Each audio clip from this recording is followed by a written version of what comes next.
Bonjour à tous et merci à vous de me consacrer un peu de votre temps pour m'écouter. C'est précieux, vous savez. Votre temps est précieux, le mien tout autant. Le temps, c'est le plus précieux cadeau de la vie que nous avons. Il est précieux parce que nous savons qu'un jour, pour chacun d'entre nous, il s'arrêtera, tôt ou tard. On le sait, et c'est d'ailleurs bien cela qui nous fait si peur, de savoir qu'on ne sait pas quand le nôtre s'arrêtera. Alors, en espérant que cela sera le plus tard possible, on lui court après. On court après notre temps dans l'urgence d'en profiter au maximum parce qu'on ne sait jamais ce qui demain peut arriver, quand notre temps viendra. Alors pensez bien que vous ayez choisi de me donner un peu de votre temps pour m'écouter parler. C'est un cadeau inestimable que vous m'offrez là. Et si je veux vous parler aujourd'hui, c'est pour vous donner mon avis sur la vie, puisqu'apparemment dans nos sociétés, il faudrait toujours en avoir un sur tout. Tout savoir, même quand on n'y connaît rien. Ce n'est pas grave. Au moins, en attendant, cela me donne l'illusion d'exister. Moi, je sais, mieux que vous, forcément. Alors, j'ai un avis. Et surtout, ne jamais en changer d'avis. Parce que changer d'avis, c'est passer pour une girouette. Quelqu'un d'instable à qui, décidément, on ne peut pas faire confiance puisqu'il change d'avis tout le temps. C'est qu'il est influençable, manipulable. Moi, je n'ai pas envie d'être manipulée, c'est assez. Vous non plus, d'ailleurs, je sais. Qui voudrait? Au moins, ne pas changer d'avis, c'est prouver au monde, vous ne m'aurez pas, moi, je sais. Alors, une fois qu'enfin on sait, que nous croyons savoir, c'est décidé, je ne changerai pas d'avis. Mais c'est étrange, je trouve, parce que la science, elle, change tout le temps d'avis, non? Elle n'est pas stable. En permanence, elle évolue. Après, dans quel sens? Eh bien, cela dépend des questions qui lui sont posées, de la façon que nous l'interrogeons, de l'avis sur la vie que ceux qui posent les questions ont. Et ce qui le construit, cet avis, c'est ce que nous vivons, ce que nous avons, mais surtout la façon dont nous l'avons vécu, ressenti. Parce que c'est ça, être traumatisé. Peu importe ce que nous vivons, ce qui compte, c'est la façon dont nous le vivons, la façon dont nous le ressentons. Et comment bien le ressentir si nous ne pouvons le partager. Voilà ce que j'ai vécu, voilà ce que cela m'a fait. À partir de là, vous pensez bien que dans ce que vous confiez de la douleur que vous vivez, si vous la sentez minimisée, dénigrée et jugée, eh bien vous vous taisez et vous souffrez en silence. Ça ne sert à rien de parler, de toute façon on ne m'écoute pas. Tant que j'ai mon avis sur la question, ça va très vite. Tous des cons de toute façon. Et puisque vous êtes tous des cons, sauf moi bien sûr, pourquoi est-ce que je vous écouterais? Alors à nouveau, merci de me donner un peu de votre précieux temps pour m'écouter, vous donner sur la vie mon avis. Bien, mon avis, voyez-vous, c'est que moi, je n'aime pas trop le mot patriarcat. Littéralement, du grec, le commandement du père, l'homme, celui qui domine, parce que lui, il sait au moins. Not all men, mais à chaque fois un homme. Je le sais, moi aussi, je l'ai entendu, je l'ai vécu. Tous ceux qui m'ont violée dès la petite enfance, c'était des hommes. Tous! Sauf une, ma mère. Ma mère n'était pas un homme, elle était une femme. Une femme qui pouvait. Elle avait ce pouvoir. Vous savez, ce pouvoir qui nous fait croire que nous aussi nous existons. Je peux, donc je suis, n'est-ce pas? Alors surtout, personne ne m'empêchera de faire parce que moi aussi je veux pouvoir exister, être. Être admiré, reconnu, aimé. Ne serait-ce que pour pouvoir un peu m'aimer. Et c'est très dur de s'aimer, vous savez, quand on est tout le temps accusé, jugé, dénigré, harcelé. N'est-ce donc pas pour cela que nous cherchons justement à être aux yeux de cette société parfait? Écoute, si tu veux vraiment être écouté, commence déjà par te calmer. Arrête de t'énerver. Mais comment je fais, moi, pour me calmer si je n'ai pas le droit, mes ressentis d'exprimer, sans me sentir jugée, accusée sous prétexte que je serais trop ou pas assez, selon quoi, selon qui? J'ai envie de tous vous envoyer bouler, moi, foutez-moi la paix, je veux vivre. Je veux être, ne plus être accusée. Ah, le mot patriarcat ne me plaît vraiment pas. Pas plus que celui de féminisme d'ailleurs. Je n'aime pas trop les étiquettes, moi non plus, comme vous. Ou alors qu'une, celle d'humain. Un humain qui fait ce qu'il peut avec ce qu'il a. Et c'est parfois peut-être bien moins que moi qui, malgré tout, reste une privilégiée. Si, je suis une privilégiée. Entre autres parce que je suis blanche, pas voilée. Mais quelle idée aussi. Quelle idée de croire pour croire ce qui dans la vie nous fera avancer. Nous sentir heureux de partager, d'aimer et d'être aimés. Aimons-nous les uns les autres. Peut-être est-ce donc pour cela que nos médias veulent nous faire croire que l'ennemi, c'est forcément eux. C'est eux qui nous empêchent d'être heureux, ou plutôt eux qui nous donnent l'illusion que nous le serions sans eux, heureux. Eux, mais aussi tous ces autres qui pensent différemment de nous. De toute façon, tant qu'on s'acharne sur les autres, au moins cela nous évite de prendre du temps pour nous-mêmes, pour nous introspecter. Pourquoi ai-je tant besoin de détester, de pouvoir ? Je n'aime donc vraiment pas le mot patriarcat, ni féminisme. Nous n'avons pas besoin de ces étiquettes en plus pour mieux nous détester, parce que c'est facile de détester. Beaucoup plus facile que d'aimer. Ce n'est pas le fait d'être un homme qui produit l'agresseur, non, c'est le fait d'être une femme, un enfant qui produit les agressés. Parce que parmi ces enfants, il y a aussi nos futurs hommes, des humains.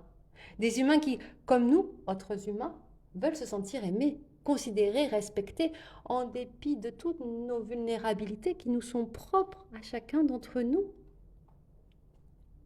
Au même titre qu'il ne peut y avoir d'opulence sans précarité, de dominance sans dominé, de bon sans mauvais, comment peut-il y avoir de force sans vulnérabilité? J'aime aimer. Ce qu'on m'a souvent reproché d'ailleurs. On n'est pas dans le monde des bisounours ici, Laetitia. C'est assez rigolo parce que c'est justement l'inverse qu'on m'a souvent reproché, enfant.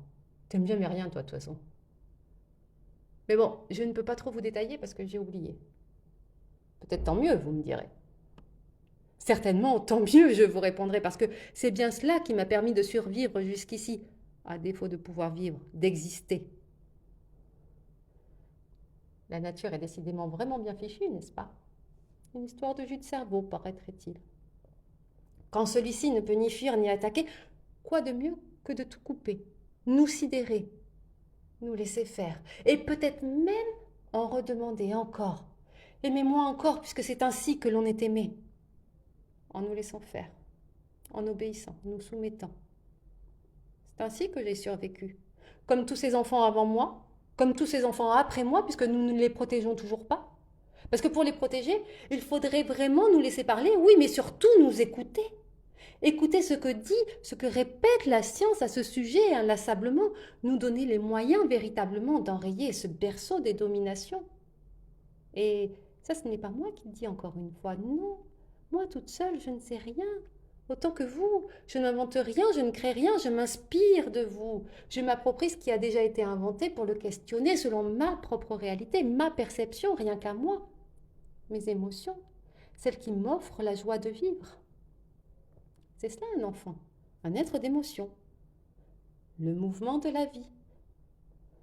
Mais alors, si c'est précisément ce qu'on leur interdit de vivre, en les coupant de ce qu'ils ressentent, parce qu'ils exagèrent toujours de toute façon, comment parvenons-nous, devenus enfin adultes, à retrouver ce dont nous nous sommes coupés enfants pour pouvoir survivre?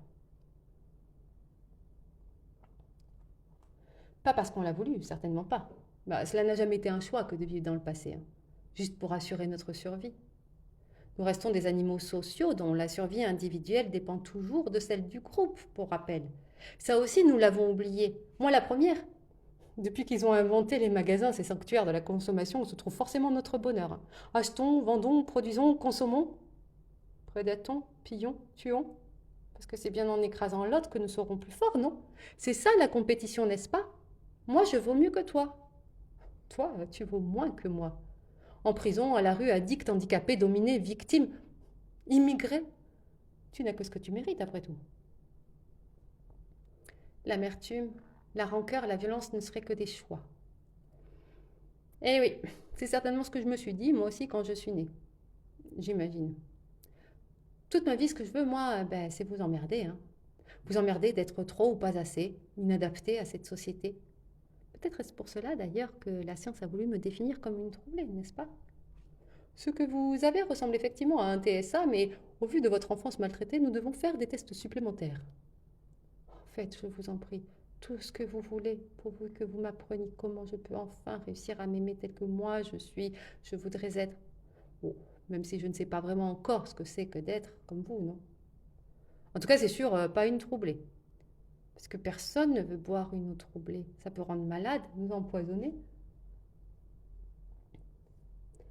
J'imagine que c'est aussi pour cela que cette psy dite spécialisée en matière de trauma s'est étonnée que le CRA, après l'obtention de ce label à la mode, met dans la nature comme ça, lâché.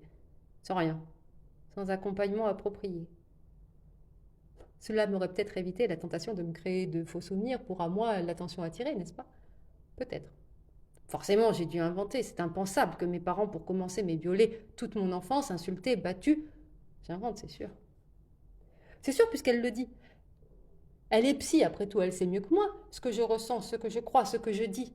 Forcément, c'est elle qui a les connaissances, les compétences, l'autorité, comme mes parents sur moi avaient.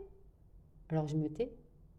Mais ce qui est tu, tue, ai-je un jour entendu. Et comme moi, je ne veux toujours pas mourir, alors j'ai décidé de l'ouvrir. Enfin, décidé. J'ai pu enfin le décider parce que sur ma route, en dépit de quelques déboires, dirons-nous, j'ai pu rencontrer des professionnels de la santé en position d'autorité qui m'ont cru, sans douter. Pas parce qu'ils sont meilleurs que moi, hein, que les autres, mais parce qu'ils sont véritablement en accord avec la science, formés. Eux n'ont pas exigé de moi, pour guérir, de présenter à ma mère mes plus plates excuses pour toute la peine que je lui ai causée enfant. J'imagine que c'est aussi pour cela d'ailleurs que lorsque j'avais 5 ans, ma tête sous l'eau, elle l'a maintenue pour arrêter de m'entendre hurler parce qu'elle non plus, elle n'en pouvait plus. Certainement pas parce qu'elle aussi l'avait vécu. Ah non, elle, personne ne l'a touchée parce que c'était la préférée, voyez-vous. Pas question de lui faire du mal. Elle avait des sœurs pour ça. Le berceau des dominations de Dorothée Ducy, vous connaissez? Un sacré livre. Hein. Heureusement qu'il était là pour me déculpabiliser d'avoir envie, moi aussi, d'écraser ceux qui ne m'avaient pourtant rien fait, de tout casser. Et cette dame, ce n'était pas une thérapeute, une médecin, non. C'est une femme qui a cherché. Bon, qui a fini par du sujet s'écarter. Ce qu'il est difficile de lui reprocher face à la puissance de ce tabou qui nous éloigne de tout, de nous.